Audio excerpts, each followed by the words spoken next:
사랑으로 너를 살리고 다시 회복시켜 주리니 나의 아픔도 너의 미안함도 이제 기억하지 않으리. 받은 사랑으로 마음을 열어 너의 눈을 들어 본다면 내 사랑 내 품에서 씨앗이 되어 내 양을 품게 되리. 기도하시겠습니다. 하나님 아버지 감사합니다. 이번 주일도 거룩하게 구별하시고 주님께 예배할 수 있게 허락하심을 감사드립니다. 살아계신 예수 그리스도의 그 은혜로 말미암아 우리가 살아감을 감사드리며 이 시간 영과 진리로 주님 예배할 때 홀로 영광 받아 주옵소서. 감사드리며 예수님의 이름으로 기도드렸습니다. 아멘. 주 은혜를 받으려 함께 찬양하시겠습니다. 주 은혜를 받으려 모인 성도들 주 크신 뜻 깨달아옵소서. 내 고통의 멍에를 다 벗게 되니 날 구속하신 이름 찬양하리. 주 은혜를 곁에서 인도하시니 그 거룩한 나라가 이루어지네. 저 마귀와 싸워서 늘 승리하니 큰 영광 주께 돌려 찬양하리. 주 우리의 방패와 장검 되시니 나 승리의 주님을 따릅니다. 큰 환난을 당할 때 늘 도우시니 승전가 높이 불러 찬양하리. 모든 이름 위에 뛰어난 이름 예수는 주, 예수는 주, 예수는 주. 모든 무릎 꿇고 경배를 드리세. 예수는 만유의 주님. 예수는 주, 예수는 주, 예수는 주. 온 천하 만물을 얼어 그 보좌 영광을 돌리세. 예수, 예수, 예수는 주. 모든 이름 위에, 모든 이름 위에 뛰어난 이름 예수는 주, 예수는 주. 모든 무릎 꿇고 경배를 드리세. 예수는 만유의 주, 예수는 주, 예수는 주, 예수는 주. 온 천하 만물을 얼어 그 보좌 영광을 돌리세. 예수, 예수, 예수는 주, 예수는 주, 예수는 주, 예수는 주. 온 천하 만물을 얼어 그 보좌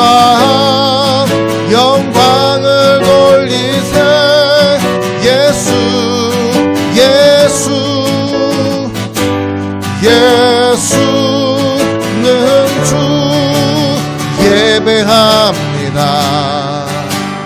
찬양합니다. 주님만 날 다스리소서. 예배합니다. 찬양합니다. 주님 홀로 영광 받으소서. 완전하신 나의 주, 그의 길로 날 인도하소서. 하신 모든 일 주님의 영광 다 경배합니다. 예배합니다. 찬양합니다. 주님만 날 다스리소서. 예배합니다. 찬양합니다. 주님 홀로 높임 받으소서. 예배합니다. 예배합니다. 찬양합니다. 주님만 날 다스리소서. 예배합니다. 찬양합니다. 할렐루야. 주님 홀로 높임 받으소서. 예배합니다. 예배합니다. 찬양합니다. 주님만 날 다스리소서. 예배합니다. 찬양합니다. 주님 홀로 높임 받으소서. 오직 주의 사랑에 매여 내 영 기뻐 노래합니다. 이 소망의 언덕 기쁨의 땅에서 주께 사랑드립니다. 오직 주의 임재 안에 갇혀 내 영 기뻐 찬양합니다. 이 소명의 언덕 거룩한 땅에서 주께 경배드립니다. 할렐루야. 주께서 주신 모든 은혜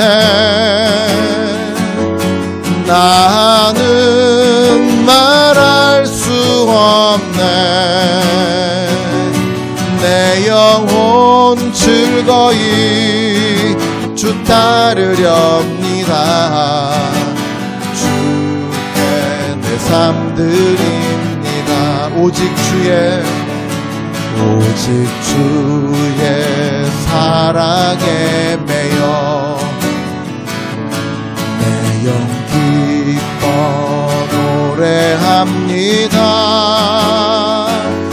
이 소망의 언덕 기쁨의 땅에서 주께 사랑드립니다.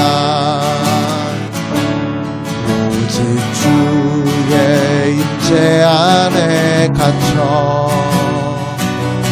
내 영 기뻐 찬양합니다.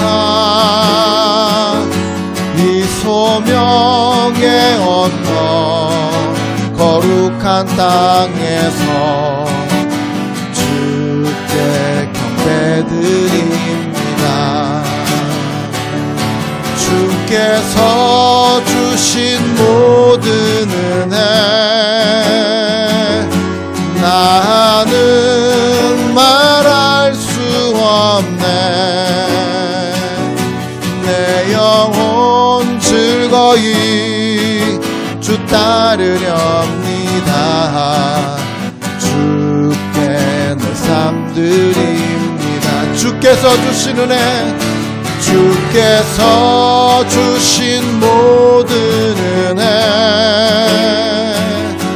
나는 말할 수 없네. 아멘. 내 영혼 즐거이 주 따르렵니다. 주께 내 삶 드립니다. 주께 내 삶 드립니다. 주께 내 삶 드립니다. 주께 내 삶 드립니다. 주께 내 삶 드립니다.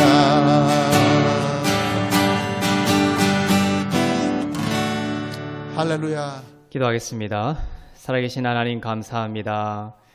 오늘 말씀 가운데 생명의 말씀으로 임하여 주시고 주의 말씀은 내 발의 등이요 내 길의 빛이라고 하셨사오니 어두운 가운데 또 절망과 낙심 가운데 있는 영혼 가운데 생명의 말씀으로 임하여 주시고 빛의 말씀으로 임하여 주셔서 우리가 그 모든 어둠에서 일어설 수 있게 하여 주시고 어둠이 떠나가게 하여 주시고 두려움이 떠나가게 해 주시고 오늘 말씀 가운데 생명의 말씀으로 일어설 수 있도록 인도하여 주시옵소서.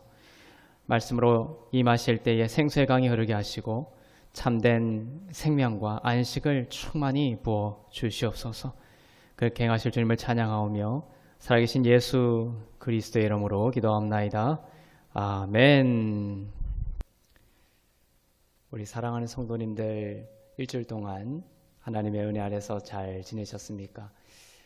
이러한 어려운 시대에 하나님의 말씀이 우리에게 참된 양식이 되고 또 하나님의 말씀이 진리 되신 그 말씀이 우리에게 참된 힘이 되는 줄로 믿습니다. 참된 힘과 능력이 되는 줄로 믿습니다. 우리가 무엇보다 말씀을 가까이 하기를 원합니다. 말씀을 가까이 하면서 말씀에 깊이 머무시기를 바랍니다. 이 말씀은 문자에 그치는 것이 아니라 인격이신 예수님이십니다. 말씀으로 예수님께서 자신의 영광과 임재를 드러내시죠. 그래서 그 말씀을 여러분들 깊이 묵상하고 머무시기를 바랍니다. 말씀에서 말씀으로 이렇게 쭉 넘어가는 것도 참 좋죠. 또한 때로는 한 말씀에 깊이 머무는 것도 좋습니다. 말씀에 머물고 또 머물고 이 말씀을 통하여 주께서 나에게 말씀하시기를 깊이 갈망하며 말씀 속에서 예수님의 아름다움을 갈망하며 말씀에 깊이 머물다 보면 그런 순간이 와요. 말씀이 나를 초청합니다. 나를 먹어라 먹어라. 내가 말씀으로 이렇게 가까이 가려고 하다가 이 말씀에 깊이 머물다 보면 어느 순간 그 말씀이 나를 끌어들이는 거예요. 말씀이 나를 막 끌어당깁니다. 나를 먹어라 먹어라 하면서 끌어당기는 그런 순간들이 옵니다. 그러면서 깊어지는 것이죠. 그리고 주님과 깊어지고 주님과 시간을 보내는 그런 시간들을 보내다 보면 내 마음속에 영이 단단해지는 그런 것들을 느껴요. 내 마음이 막 새롭게 되는 것을 느껴요. 내 마음이 뜨거워집니다. 그래서 어떤 근심과 염려와 또 나를 공격하는 여러 가지 그 외적인 환경들이 있을지라도 내가 자꾸 흔들리지 않게 되는 그런 영적인 힘을 얻게 되는 것이에요. 그래서 이러한 말씀을 더욱 가까이 하며 보내는 그런 시간들이 되기를 바랍니다. 네, 오늘 하나님이 주신 말씀은 로마서 7장 4절에서 6절 말씀입니다. 우리 한 목소리로 함께 읽겠습니다. 시작. 그러므로 내 형제들아 너희도 그리스도의 몸으로 말미암아 율법에 대하여 죽임을 당하였으니 이는 다른 이 곧 죽은 자 가운데서 살아나신 이에게 가서 우리가 하나님을 위하여 열매를 맺게 하려 함이라. 우리가 육신에 있을 때에는 율법으로 말미암는 죄의 정욕이 우리 지체 중에 역사하여 우리로 사망을 위하여 열매를 맺게 하였더니 이제는 우리가 얽매였던 것에 대하여 죽었으므로 율법에서 벗어났으니 이러므로 우리가 영의 새로운 것으로 섬길 것이요 율법 조문의 묵은 것으로 아니할지니라. 아멘. 사탄의 세계에서 긴급 회의가 열린 적이 있습니다. 인간에게 어떻게 사망을 던질 것인가? 인간에게 생명이 아닌 사망과 죽음을 주기 위해 열린 이 사단의 회의에서 정해진 사단의 전략이 무엇인지 궁금하지 않으십니까? 우리는 흔히 사탄은 우리들에게 와서 죄를 지어라, 죄를 지어라, 그러한 말을 통하여서, 그러한 음성을 통하여서, 그러한 유혹을 통하여서 우리를 죄 가운데, 사망 가운데로 끌고 간다, 이렇게 생각하지만 그것이 주된 것은 아닙니다. 인간이 잘 알지 못하는 사단의 진짜 전략이 성경에 기록이 되어 있습니다. 우리로 하여금 사망을 위하여 열매를 맺게 하는 사단의 진짜 전략이 오늘 본문에 나와 있죠. 로마서 7장 5절을 볼까요? 시작. 우리가 육신에 있을 때에는 율법으로 말미암는 죄의 정욕이 우리 지체 중에 역사하여 우리로 사망을 위하여 열매를 맺게 하였더니. 이 본문에 보면 죄의 정욕이 무엇으로 말미암는다라고 되어 있습니까? 율법으로 말미암는 죄의 정욕이 이렇게 되어 있죠. 귀 있는 자는 들을 수 있기를 바랍니다. 성령을 통해서 은혜의 복음에 대해 깨어있지 않는 사람들은 이러한 구절들, 로마서에 나와 있는 이러한 구절들을 대수롭지 않게 넘겨버립니다. 사단도 이러한 구절들을 우리가 볼 수 없도록, 깨닫지 못하도록 그 눈을 가리는데 애써왔죠.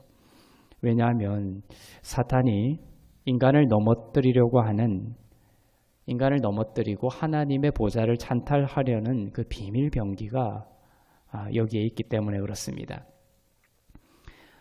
우리들은 흔히 생각하죠. 기독교인이 된다는 것은 율법을 잘 지키는 삶이다, 이렇게 오해를 합니다. 그런데 바울은 성령의 감동으로 뭐라고 기록이 되어 있습니까? 그 율법이 죄의 정욕을 일으켜서 우리로 하여금 사망을 위하여 열매를 맺게 한다, 이렇게 기록이 되어 있습니다.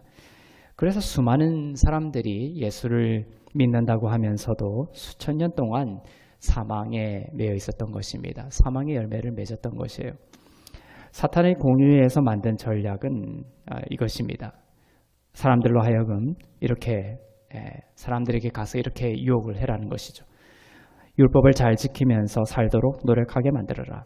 그러면 그들은 죽고 멸망하게 될 것이다. 그들에게 이것만은 깨닫지 못하도록 해야 한다. 예수 그리스도가 오셔서 율법의 마침이 되셨다라는 것은 절대로 알게 해서는 안 된다. 그것을 알게 되면, 그것을 믿게 되면 사람들의 마음의 변화가 오기 때문이다.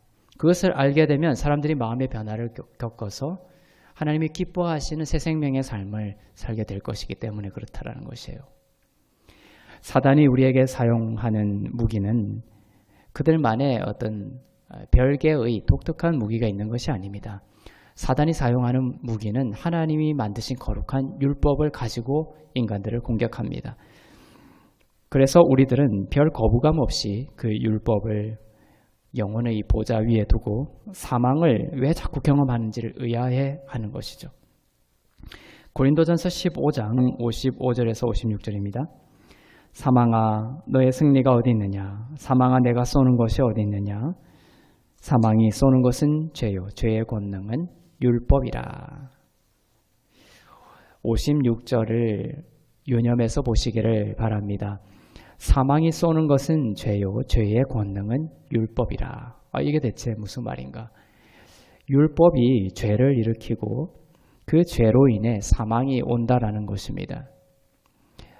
죄의 권능이 율법이다. 바울이 이렇게 선포했을 때 유대인들과 베드로를 비롯한 다른 제자들은 도무지 바울의 이 말이 무엇을 말하는지 깨달을 수 없었어요. 무슨 거룩한 하나님의 율법이 죄의 권능이냐, 이렇게 생각을 했고 바울을 도리어 비난했습니다. 그러나 사망이 승리를 거머쥐게 되는 그 공격의 그 처음이 아이러니하게도 율법으로부터 시작한다라는 것에 눈을 뜨시기를 바랍니다.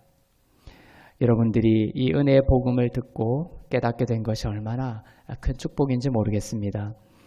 바울이 말하는 복음은 이것이죠. 즉 사망이 쏘는 것은 죄요. 죄의 권능은 율법이다. 이 말을 다르게 표현하면 그렇습니다. 너희가 율법을 인간의 노력으로 지키려고 노력할수록 사망이 열매 맺게 될 것이다. 그 돌에 새긴 율법, 십계명을 삶의 중심에 두고 그 십계명과 그 모든 계명을 지키려고 인간적인 노력을 동원하며 애쓰고 애쓸수록 더욱 죽게 될 것이다. 사망을 열매 맺게 될 것이다. 그것이 고린도전서 15장 56절에 담겨있는 의미입니다. 성령이 여러분에게 임하시면 성령이 증언하십니다. 성령이 오셔서 성령이 증언하는 내용은 예수가 율법의 마침이 되셨다라고 증언하십니다. 예수가 너희의 모든 죄를 용서하시고 의롭게 하셨다라고 증언하십니다. 예수의 십자가로 사망 권세가 패배했다라고 증언하십니다. 예수 그리스도 안에서 너희가 저주받는 저주 아래에 있는 종이 아니다. 축복 아래에 있는 하나님의 아들이 되었다라고 증언하십니다. 그것이 성령님의 증언이십니다. 그 증언을 여러분이 믿음으로 받으시기를 바랍니다. 이런 증언이 아니라면 그것은 여러분 안에 있는 육신의 경험적인 소리이거나 귀신의 소리를 성령의 소리로 착각하고 있는 것입니다. 여러분이 어떤 증언을 따라가야 하는지 오늘 특별히 구약에 나와 있는 그리신상과 에발산 이야기를 통해 살펴보기를 원합니다. 이스라엘 민족이 적과 꿀이 흐르는 약속의 땅으로 들어가고 거기서 아이성 전투를 치르죠. 결국 그 전투에서 승리하고 난 후의 일입니다. 하나님께서 이스라엘 백성들을 세겜 지역에 있는 그리신산과 에발산 사이로 이끄시고 그곳에서 아주 특별한 명령을 내리십니다. 그 이야기가 믿는 성도들의 영적 여정에 아주 중요한 메시지를 줍니다. 신명기 11장 29절을 보겠습니다. 시작. 내 하나님 여호와께서 내가 가서 차지할 땅으로 너를 인도하여 들이실 때에 너는 그리심산에서 축복을 선포하고 에발산에서 저주를 선포하라. 약속의 땅으로 너희들이 들어가게 될 텐데 적과 꿀이 흐르는 가나안 땅으로 들어가게 되면 이런 일을 하라 이렇게 명하신 것이죠. 그리신산에서는 축복을 선포하고 에발산에서는 저주를 선포하라 이렇게 말씀하셨습니다. 이 예언대로 이 예언은 이스라엘 민족이 약속의 땅으로 들어가기 전에 주신 예언이고 명령이죠. 이 예언과 명령이 성취가 됩니다. 이스라엘 백성들은 후에 세겜으로 가서 언약궤를 중간에 두고 이스라엘 백성들 중 일부는 그리신산으로 가서 서게 하여 축복을 선포하고 일부는 에발산으로 가서 서게 하여 저주를 선포하게 합니다. 왜 그리신산에서는 축복을 에발산에서는 저주를 선포했고 그것이 은혜 복음을 사는 우리 성도들에게 주시는 의미는 복음적 의미는 무엇인가? 사진으로 그리신산과 에발산을 찍은 사진을 함께 보겠습니다. 우리가 이스라엘에 가면 이곳에 가봤으면 좋겠다 이런 생각이 듭니다. 왼쪽에 있는 그 지도를 보면 세겜 지역에 있는 그리신산과 에발산의 위치를 보여주고 있습니다. 위에서 아래로 흐르고 있는 요단강도 보이시죠? 이 요단강을 건너 이스라엘 백성들이 약속의 땅으로 들어왔습니다. 그리고 아이성 전투를 치르고 이후 세겜 지역으로 오게 되었습니다. 그 오른쪽 사진에 보면 빨간색이 그리신산이고 검은색이 에발산입니다. 그리신산에는 거기서 축복이 선포되고 에발산에서는 저주가 선포되었다라는 겁니다. 축복이 선포된 그리신산에 보면 푸른 초장이 있죠. 자세히 보면 그리고 저주가 선포된 에발산에는 아주 인접거리인데도 풀이 나지 않습니다. 또 특징적인 것은 에발산에는 제단이 세워집니다. 하나님께서 제사를 드릴 제단을 만들고 번제와 화목제를 드리라고 하셨습니다. 그것은 그리심산에는 주어지지 않은 명령이에요. 에발산에만 그러한 제단이 세워졌다. 그리고 또 특징적인 것은 에발산에서 저주를 선포할 때에 백성들이 아멘으로 화답을 합니다. 그런데 그리심산에서 축복을 선포할 때는 아멘 화답이 없어요. 기록에 보면. 이것이 다 복음적으로 의미를 가지고 있다는 거예요. 이스라엘 12지파를 두 부류로 구분해서 한 부류는 그리심산에 서게 하고 한 부류는 에발산에 서게 하십니다. 그 구도를 사진으로 보겠습니다. 사진으로 보면 그리심산에는 어떤 지파가 섭니까? 시몬, 레위, 유다, 이사갈, 요셉, 베냐민 지파가 서죠. 그리고 에발산에는 르우벤, 갓, 아셀, 스불론, 단, 납달리 지파가 섭니다. 그냥 선 것이 아닙니다. 또 복음적인 의미가 다 있어요. 왼쪽 축복의 산인 그리심산의 선 족속들은 모두 야곱의 부인인 레아와 라헬에게서 난 아들들입니다. 성령 안에서 아들의 영을 가진 자들을 상징합니다.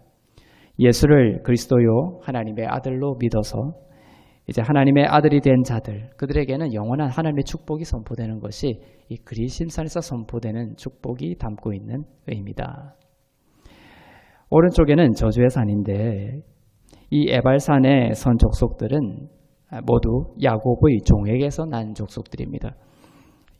그래서 역시 종들이죠. 실바와 빌하는 종이었고 그 종에게서 난 종의 족속들을 말합니다.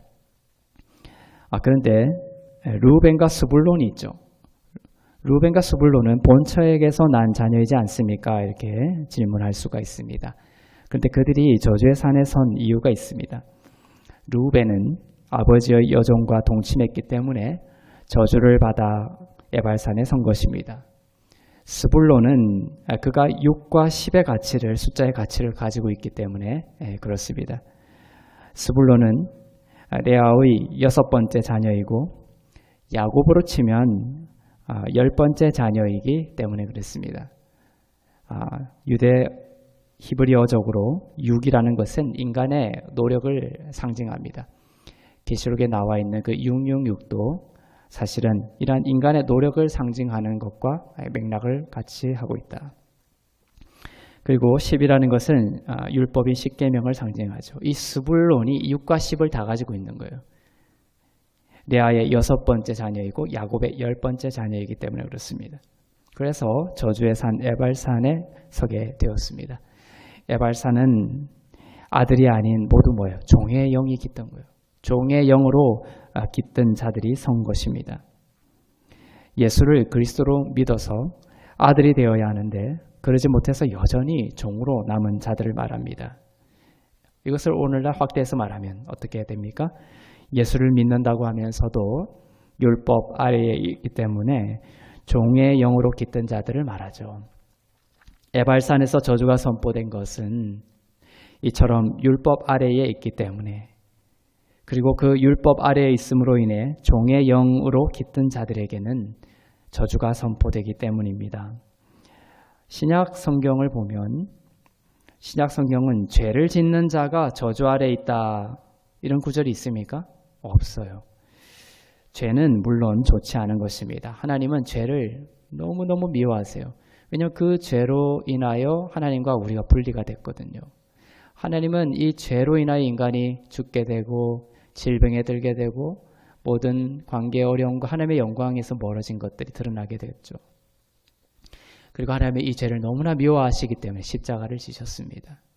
그런데 신약은 구약과 달리 죄 아래에 있는 자가 저주 아래에 있다 이런 표현을 쓰지 않습니다. 십자가의 완성된 공로 때문에 이제 율법 아래에 있는 자가 저주 아래에 있다 이렇게 말합니다. 이제 신약의 은혜 아래에 있는 은혜의 시대가 된 이 신약의 시대에는 이제 죄가 폭로될지라도 율법은 정죄하지만 은혜는 그 죄를 씻기시고 기억하지 않는다라는 선포가 있기 때문이죠.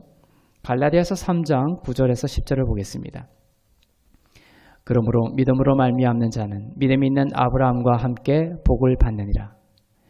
무릇 율법 행위에 속한 자들은 저주 아래 있나니 기록된 바 누구든지 율법 책에 기록된 대로 모든 일을 항상 행하지 아니하는 자는 저주 아래에 있는 자라 하였음이라. 믿음이 있는 자는 믿음이 있는 아브라함과 함께 복을 받는다. 그리고 뒤에 율법이 나오죠. 이처럼 믿음과 율법이 대비됩니다. 신약은 은혜와 율법이 대비됩니다. 은혜는 축복이 선포되지만 율법은 저주가 선포됩니다. 10절을 유념해서 보세요. 10절에 뭐라고 되어 있습니까? 율법 행위에 속한 자들은 어디에 있다고요? 저주 아래에 있다. 또 저주 아래에 있는 자는 어디에 속한 자라고요? 율법 아래에 속한 자가 저주 아래에 있는 자다. 죄를 짓는 자들은 저주 아래에 있다니 이렇게 표현하지 않는다는 것이에요. 율법 아래에 있는 자가 저주 아래에 있는 것입니다. 왜냐하면 율법은 강철이에요. 절대로 굽히지 않습니다. 여러분들이 율법에게서 절대로 기대할 수 없는 것은 그의 굽힘이에요. 율법은 절대로 굽히지 않는다. 율법은 우리가 최선을 다했다고 봐주지 않습니다. 그래서 야고보서에는 우리가 99% 다 지켜도 한 가지, 모든 걸 다 지키고 한 가지의 율법을 지키지 않아도 하나님은 모든 것을 지키지 않은 자로 보신다는 거예요. 이것이 율법이 가지고 있는 잔혹성입니다. 우리는 율법을 아주 허투루 알죠. 그저 하나하나 지켜나가면 되는 것으로 알지만 하나님이 그 율법을 정의하고 있는 방식은 그 율법은 인간의 최선을 인정하지 않는다는 거예요. 오늘 10절에 뭐라고 되어 있습니까? 두 가지를 요구합니다. 첫째, 모든 일을, 모든 계명을. 둘째, 항상. 모든 계명을 항상 행해야 하나님이 인정하신다는 거예요. 축복을 주신다는 겁니다. 그것이 율법이기에 모든 인간은 율법 아래에 있기를 선택한다면 어떻게 되는 거예요? 항상 저주 아래에 있게 되는 것입니다. 그러니 여러분이 예수 그리스도로 인해 여러분이 더 이상 에발산이 아니라 그림심산에 있게 된 것이 얼마나 큰 축복인지 모르겠습니다. 그 믿음을 회복하시길 바랍니다. 예수님 때문이죠. 예수님의 그 십자가의 희생과 부활로 나의 모든 죄를 용서하시고 의롭게 하셨기 때문에 나는 사랑받는 하나님의 아들이 되었다라는 그 아들의 영으로 충만한 그리심산, 그 축복의 산에 여러분이 있음을 믿으시길 바랍니다. 그리심산과 에발산의 차이가 이렇게 있는데 그 중에 또 다른 한 가지는 제단이 에발산에만 있다라는 거예요. 그 제단에 대한 기록을 보겠습니다. 여호수아 8장 30절에서 32절입니다. 시작. 그때에 여호수아가 이스라엘의 하나님 여호와를 위하여 에발산에 한 제단을 쌓았으니 이는 여호와의 종 모세가 이스라엘 자손에게 명령한 것과 모세의 율법책에 기록된 대로 쇠 연장으로 다듬지 아니한 새 돌로 만든 제단이라. 무리가 여호와께 번제물과 화목제물을 그 위에 드렸으며 여호수아가 거기서 모세가 기록한 율법을 이스라엘 자손의 목전에서 그 돌에 기록하매. 제단을 에발산에 쌓으라고 하죠. 그리심산에 쌓으라고 하지 않았습니다. 그리고 그 돌은 연장으로 다듬은 돌이어서는 안 된다. 자연석이어야 된다는 거예요. 그리고 그 제단에 제물을 바쳐야 된다. 그리고 그 돌에 율법을 기록해라 돼 있죠. 그 율법을 그 돌에 기록하는 것에 대해서 나중에 또 이야기하겠습니다. 그런데 이 에발산에 하나님께서 건축하라고 한 이 제단은 오랜 세월 동안 발견되지 못했어요. 이 제단은 1980년에 유대인 아담 제르탈 교수가 에발산에서 고고학 조사를 하던 중에 실제 발견이 되었습니다. 그 전까지는 상상 속에서만 존재하는 제단일 거다 생각했던 것이죠. 그러나 실제로 발견이 되었습니다. 발견하고 보니 말씀대로 새 연장으로 다듬지 아니한 새 돌로 만들어진 제단이 나왔던 것이죠. 왜 새 연장으로 다듬지 아니한 자연석이어야 했나? 새 연장으로 다듬었다는 것은 인간의 땀과 인간의 노력과 행위를 말하는 거예요. 그걸로 해서는 안 된다는 겁니다. 오직 믿음과 은혜로만 이루어지는 구원을 말합니다. 그리고 당시 그 제물을 바치는 자가 제사장이 제물을 바치러 갈 때에 그 하체가 아래에서 보여서는 안 됩니다. 그래서 계단이 아닌 경사로를 만들었다라는 기록이 있었는데 실제로 발굴해 보니 이 에발산에 있었던 그 제단에 경사로가 계단이 아닌 경사로로 되어 있었다는 것이에요. 에발산에서 발견된 그 여호수아가 세운 제단을 사진으로 보겠습니다. 네. 이처럼 그리심산에는 제단이 없고 에발산에 이와 같은 사진과 같은 제단이 있었던 이유는 뭘까? 그것은 에발산은 저주의 산이죠. 저주를 선포했던 산입니다. 그 저주의 산에 무엇이 필요합니까? 제단이 필요했다는 거예요. 죄와 허물로 인해 심판받을 수밖에 없는 그 인간에게는 필연적으로 예수 그리스도의 십자가가 필요하다라는 것을 말씀하고 있습니다. 또한 에발산에서 저주가 선포될 때 백성들은 아멘으로 화답하게 되어 있었습니다. 그리심산에서는 축복이 선포될 때 아멘이 선포가 안 됐죠. 그런데 에발산에는 그것이 선포됐다. 저주가 선포될 때 아멘이 화답되었다. 신명기 27장에 그 장면이 쭉 나옵니다. 무엇 하면 무엇 하지 아니하면 저주를 받을 것이다. 그럴 때 백성이 아멘으로 화답하는 장면이 쭉 나옵니다. 신명기 27장 25절에서 26절을 보겠습니다. 시작. 무지한 자를 죽이려고 뇌물을 받는 자는 저주를 받을 것이라 할 것이요 모든 백성은 아멘 할지니라. 이 율법의 말씀을 실행하지 아니하는 자는 저주를 받을 것이라 할 것이요 모든 백성은 아멘 할지니라. 뇌물을 받는 것 외에도 많은 저주의 제목들이 신명기 27장에 기록이 되어 있습니다. 그리고 그 저주마다 백성들은 아멘합니다. 그리고 26절 마지막 절에 이 모든 저주와 아멘에 대한 정리가 이루어집니다. 어떻게 기록이 되어 있습니까? 이 율법의 말씀을 실행하지 아니하는 자는 저주를 받을 것이다. 그리고 거기에 대해서 백성들이 또 아멘합니다. 아멘이라는 것은 그대로 이루어지다 이런 뜻이에요. 그 저주에 대해서 아멘했고 실제로 이스라엘 백성들은 그 역사 속에서 어둠으로 그 역사를 마감하고 맙니다. 그리고 400년이 흐르고 예수께서 오시죠. 그리심산에서 축복을 선포할 때는 아멘이 없었지만 에발산에서 저주를 할 때에 아멘이라고 한 이유는 예수 그리스도께서 오시기 전까지 이스라엘 백성들은 율법 아래에 있었죠. 율법 아래에 있었기 때문에 율법 아래에 있는 이스라엘 백성들은 축복에 대하여는 아멘 할 수 없었다라는 것입니다. 율법 아래에 있었기 때문에 저주에 대해 아멘 할 수밖에 없었던 것입니다. 그러나 이제 예수 그리스도께서 오셨고 저주 아래에 속할 수밖에 없는 우리를 대신해 십자가에서 저주를 받으셔서 그를 믿는 우리를 저주에서 해방시키시고 속량하시고 우리를 축복의 자녀가 되게 하셨습니다. 우리를 이 저주, 에발산의 저주에서 풀려나게 하시는 어떤 방식으로? 그가 저주를 받으심으로 제단에 바쳐지심으로 우리를 이 저주에서 해방시키시는 그 모습을 갈라디아서 3장 13절에 기록하고 있습니다. 시작. 그리스도께서 우리를 위하여 저주를 받은 바 되사 율법의 저주에서 우리를 속량하셨으니 기록된 바 나무에 달린 자마다 저주 아래에 있는 자라 하였음이라. 예수를 그리스도로 믿는 여러분들은 모두 이 말씀처럼 율법의 저주에서 속량을 받았습니다. 믿으십니까? 아멘 할 수 있기를 바랍니다. 여러분은 저주에서 속량받았습니다. 아직도 예수 믿는 자들이 은혜 아래 있는 자들이 저주 아래 있다라고 가르치는 것은 잘못된 것이라는 거예요.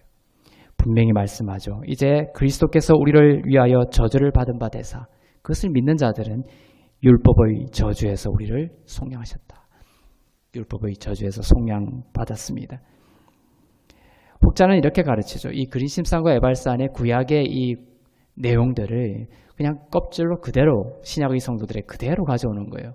그래서 교회에서 축복의 말만 하면 안 되고 저주의 말도 해야 된다. 그래서 이것저것 지키지 아니하면 구약에 나와 있는 이러한 율법들을 지키지 아니하면 예수를 믿는 신약의 성도들도 이 율법을 지키지 않은 것에 대한 저주를 받을 것이다. 그렇게 균형을 맞춰야 된다. 이런 식으로 가르치는 경우가 있습니다. 그리하여 저주도 성도들에게 선포를 해서 예수 안에 있으면서도 하나님을 두려워하게 만들어야 된다는 식으로 가르치죠. 그러나 예수의 피를 헛된 것으로 만드는 가르침입니다. 오늘 갈라디아서 3장 13절이 말씀하고 있죠. 예수께서 저주를 받으사 우리를 율법의 저주에서 속량했다. 율법의 저주에서. 율법이 어떤 기능을 한다고요? 우리를 저주하게 만드는 기능을 한다는 거예요. 그리고 그 율법의 저주에서 우리를 어떻게 하셨다? 속량하셨다. 어떠한 방식으로? 예수께서 율법의 저주를 받으심으로. 그리심산과 에발산의 이야기는 이런 복음을 담고 있어요. 이제 예수 그리스도가 희생제사로 오셔서 예수 그리스도를 믿는 자들을 이제 에발산에 거하는 자가 아니라 그리심산으로 옮기셨고 그를 믿는 모든 자들은 이제 축복에 대하여 아멘할 수 있는 자가 되었다. 아멘으로 화답하는 그 자는 또한 그 축복을 누리게 될 것을 선포하고 있는 것입니다. 믿는 자들은 신분적으로 언약적으로 이처럼 저주에서 풀려났습니다. 그런데 갈라디아서가 말하는 것은 뭐냐면 신분적으로 언약적으로는 영원한 생명이 허락되었지만 저주에서 풀려났지만 여전히 율법 행위에 속한 자로 살아가려고 한다면 여전히 율법을 중심에 두고 율법에 속한 자의 신앙으로 들어간다면 마치 저주 아래에 있는 것과 같은 사망을 경험하게 된다는 것을 말해주고 있는 거예요. 믿음으로 의롭게 하신 그 믿음을 여러분들이 회복하시고 날마다 은혜와 의의 복음 안에서 넘치는 생명을 누리시기를 바랍니다. 그리심산의 축복을 누릴 수 있기를 바랍니다. 아들의 영으로 충만하셔서 이 생명을 누리시기를 바랍니다. 오늘 본문인 로마서 7장 4절은 하나님을 위하여 열매를 맺는 방법을 가르치고 있습니다. 하나님을 믿는 자들의 큰 관심사죠. 하나님을 위하여 생명의 열매를 맺고 싶다. 그것이 우리들 예수 믿는 자들의 공통된 열망이고 갈망입니다. 그런데 그 방법에 대하여 사람들이 헷갈려하고 있어요. 열심히 노력하고 율법 잘 지키면 하나님을 위하여 열매를 맺는다라고 착각하고 있죠. 하지만 오늘 로마서 7장 4절은 우리를 위하여 이 놀라운 신비를 밝혀주고 있습니다. 뭐라고 하고 있습니까? 율법에 대하여 죽임을 당했으니 이렇게 시작하고 있어요. 그리스도의 몸으로 말미암아 믿는 자들이 율법에 대하여 죽임을 당했음을 선포하고 있습니다. 그리스도께서 십자가에서 죽으셨죠. 그리스도의 몸이 십자가에 못 박혀서 죽으셨습니다. 그때 예수님만 죽으신 것이 아니라 여러분들도 함께 죽었다는 것이에요. 그때의 죽음은 죄에 대하여 죽은 것이요, 율법에 대하여 죽은 것이요, 정죄에 대하여 죽은 것이요, 옛자에 대하여 죽은 것입니다. 이제 더 이상 사단은 율법을 들이대면서 신자들인 여러분들의 그 죄를 고발하고 정죄할 수 없습니다. 고발하고 정죄하는 이가 있다면 사단이 내민 이 정죄의 화살을 여러분 스스로 붙잡아 자신의 심장을 찌르는 것 외에는 없다는 것이에요. 여러분들에게 권면합니다. 죽었다고 예수의 몸으로 말미암아 여러분들이 옛자에 대하여, 죄에 대하여, 율법에 대하여 죽었음을 믿고 선포할 수 있기를 바랍니다. 여러분에게 권면합니다. 죽었다고 선언하십시오. 죄에 대해, 실패에 대해, 어둠의 과거에 대해, 내 마음대로 살던 과거에 대해, 율법에 대해, 지금도 나를 고통스럽게 하는 이 질병에 대해 죽었다라고 선언하십시오. 그리고 죽은 자 가운데에서 살아나신 이에게 가십시오. 이 두 가지가 중요한 거예요. 죽었다라고 선언하는 것과 죽음에서 살아나신 이에게 가는 것. 이 두 가지가 새 생명의 열매를 맺는데 키워드라는 겁니다. 부활하신 주님을 즐거워하고 그 은혜와 의의 말씀을 중심으로 기뻐하시는 삶을 살기를 바랍니다. 그러면 하나님을 위해 성령께서 여러분 가운데 생명의 열매를 맺으실 겁니다. 사실 저 또한 어둠의 생각, 죄된 생각들, 두려움, 염려, 근심, 또 육신의 욕망들 이런 것들이 저를 괴롭힐 때가 많습니다. 여기서 자유로운 사람은 아무도 없죠. 예수님 말고는 아무도 없습니다. 똑같은 성정으로 유혹과 또 어려움의 시간들을 겪죠. 저도 마찬가지입니다. 그럴 때 저는 그 길을 쭉 따라가거나 그 죄의 정욕을 나의 노력과 나의 힘으로 억제하려고 노력하는 것이 아니라 예전에는 그랬죠. 하지만 은혜의 복음을 알고 난 뒤에는 이 영적 전쟁이 달라졌어요. 로마서 7장 4절 5절의 말씀을 따라서 하는 겁니다. 즉 두 가지입니다. 첫째는 죽음을 선포하는 것이에요. 이 죄에 대하여, 이 정욕에 대하여, 이 참수에 대하여 나는 죽었다. 죽으려고 노력하면 안 되는 거예요. 그리스도의 몸으로 이미 죽었다라는 것을 믿고 그 진리를 나의 영 가운데 선포하는 것입니다. 나의 혼과 나의 육 가운데 선포하는 것입니다. 둘째, 그 어둠의 영역에서 시선을 떼서 죽은 자 가운데서 살아나신 이에게 내 마음과 영혼과 관심을 돌리는 것이에요. 믿음으로 의롭게 되었음을 선포하고 은혜의 복음을 듣고 또 듣고 전 저의 설교를 계속해서 또 들어요. 성령의 감동으로 주신 그 말씀을 듣고 들을 때에 내 영이 또 살아나거든요. 선포하고 설교하고 예수 그리스도의 아름다움을 흥얼거리고 찬양합니다. 빛을 바라보는 것이에요. 그 어둠이 왔을 때 그 어둠 속에서 그 어둠을 나의 힘으로 해결하려는 것이 아니라 그 어둠에 대한 죽음을 믿음으로 선포하고 죽은 자 가운데서 살아나신 이에게 나의 영혼을 의탁하며 나의 시선을 돌리는 거예요. 죽은 자 가운데서 살아나신 이에게 가서 지난 설교에서 해석의 죽음을 이야기했죠. 어둠과 싸우려고 하지 말고 살아나신 이에게 가시기를 바랍니다. 그분께 가야 그때부터 살아나게 됩니다. 그분을 즐거워하면 신비한 생명의 길이 영과 혼과 육에 열리기 시작합니다. 이제 이 유튜브를 쭉 보다 보면 알고리즘 때문에 연관된 영상들이 막 떠오르지 않습니까?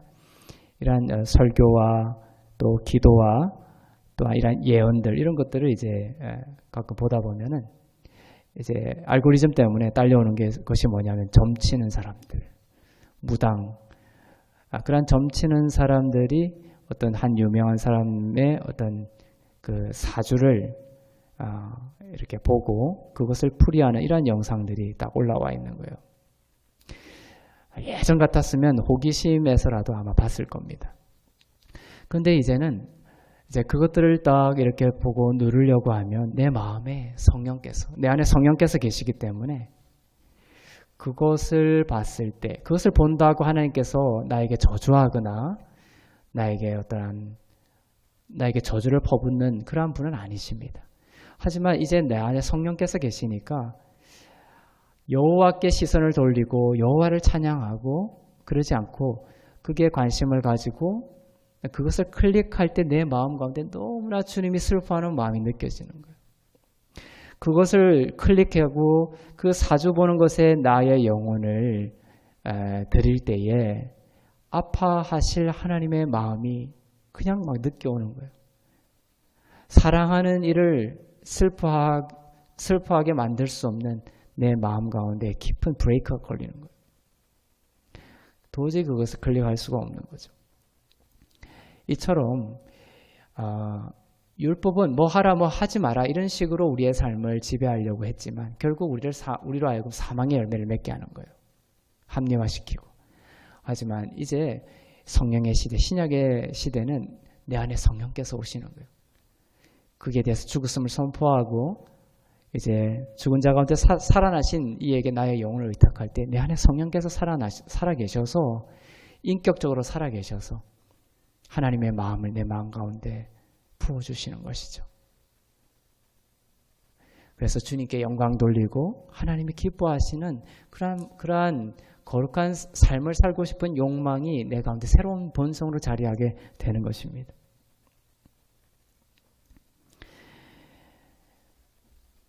제단에 대해서 말씀을 드렸었는데 마지막으로 그 발굴된 여호수아 제단을 구성했던 그 깎지 않았던 그 돌에도 아름다운 복음의 비밀이 숨어 있어요. 그 돌에다가 뭐를 쓰라고 했죠? 율법을 쓰라고 하나님 말씀하셨죠. 신명기 27장 4절입니다. 그런데 그 돌에 바로 쓰는 것이 아니라 석회를 바르고 그 위에 율법을 쓰라. 이렇게 말씀하셨어요. 신명기 27장 4절 시작. 너희가 요단을 건너거든 내가 오늘 너희에게 명령하는 이 돌들을 에발산에 세우고 그 위에 석회를 바를 것이며. 에발산 제단을 돌로 세울 때 그 돌 위에 석회를 바르라고 하셨습니다. 이유는 그 석회 위에 율법을 이렇게 기록하도록 하기 위해서 그런 말씀을 하신 거예요. 근데 1980년에 제르텔 교수가 그 돌들을 실제로 발견을 했을 때에 그 율법 기록이 있었을까요? 없었을까요? 그 석회가 세월을 견디지 못하고 다 없어져 버린 거예요. 그러므로 인하여 그 석회 위에 기록된 율법의 조문들도 전부 다 없어져 버린 것입니다.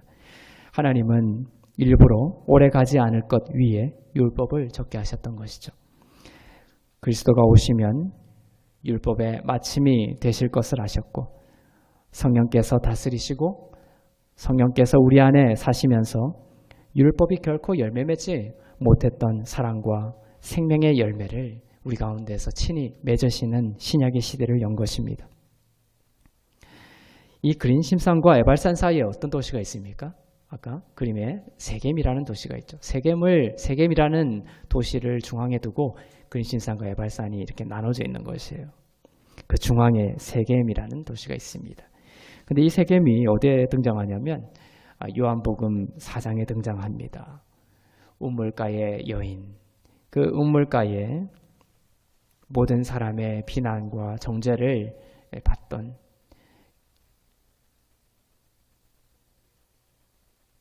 그 비탄에 빠진 사마리아 여인, 그 여인이 우물가에 물을 기르러 왔는데 그 여인에게 예수님께서 가셔서 그 여인에게 예수님이 오셔서 만나주시고 그 배에서 영원토록 솟아나는 마르지 않는 샘물, 곧 성령을 계시하시죠.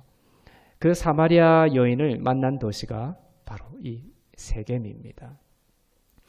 즉 그리심산과 이 에발산 사이에 있는 이 세겜의 신약의 시대에 예수께서 찾아오신 것이죠. 예수께서 오심으로 말미암아 예수께서 사마리아 여인을 만나주심으로 말미암아 예수님의 그 십자가의 승리로 말미암아 이제 에발산의 저주가 그리심산의 축복으로 바뀌게 된 것입니다. 예수를 그리스도로 만난 성도 여러분, 그리심산에서 선포되는 축복의 말씀에 이제 담대히 아멘으로 화답할 수 있기를 바랍니다. 아멘으로 화답하여 그 모든 사랑과 생명을 풍성히 누리고 하나님을 위하여 생명의 열매를 맺는 복된 주님의 자녀 다 되시기를 주님의 이름으로 축원합니다. 기도하겠습니다. 에발산의 저주 아래 살 수밖에 없는 저희를 위해 제단의 희생 제물로 드려지시고 믿는 저희를 영원한 축복의 산으로 옮겨주시니 감사합니다. 시내산에서 시온산으로 옮겨주시니 감사합니다. 에발산에서 그리심산으로 옮겨주시니 감사합니다.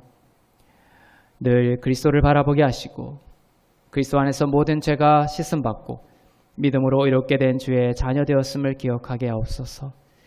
아들의 영으로 그리심산의 그 모든 축복에 대해 아멘으로 화답할 때에 그 축복이 우리에게 보배로운 생명이 되게 하옵소서. 율법에 대해, 죄에 대해, 또 질병에 대해, 옛자에 대해, 정죄에 대해 죽었음을 고백하게 하시고 날마다 죽은 자 가운데서 살아나신 부활의 그리스도께 나아가 주님 안에서 사랑과 생명의 열매를 풍성히 맺는 승리하는 주의 자녀 다 되도록 인도하여 주시옵소서.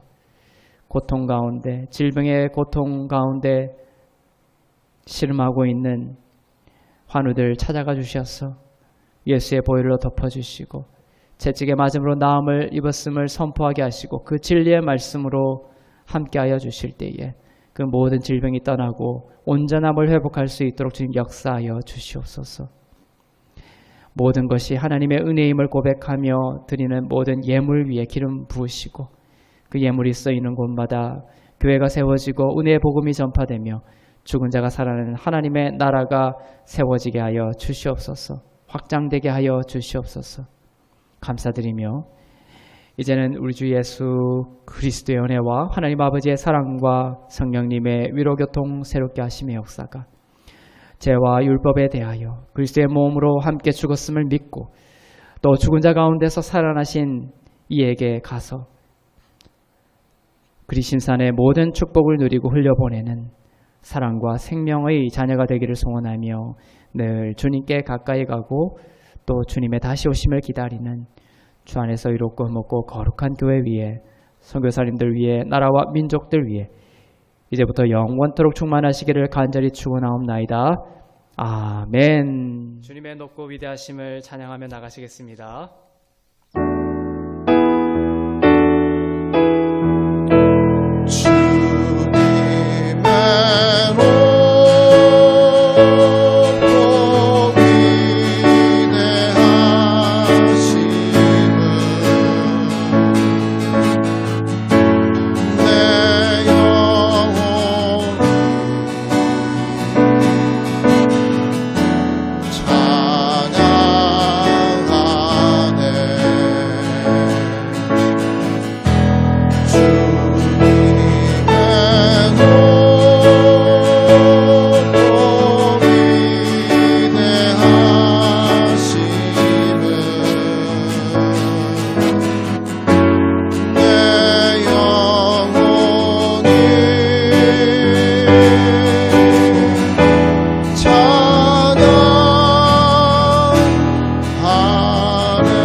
주께 영광의 박수 올려드리겠습니다.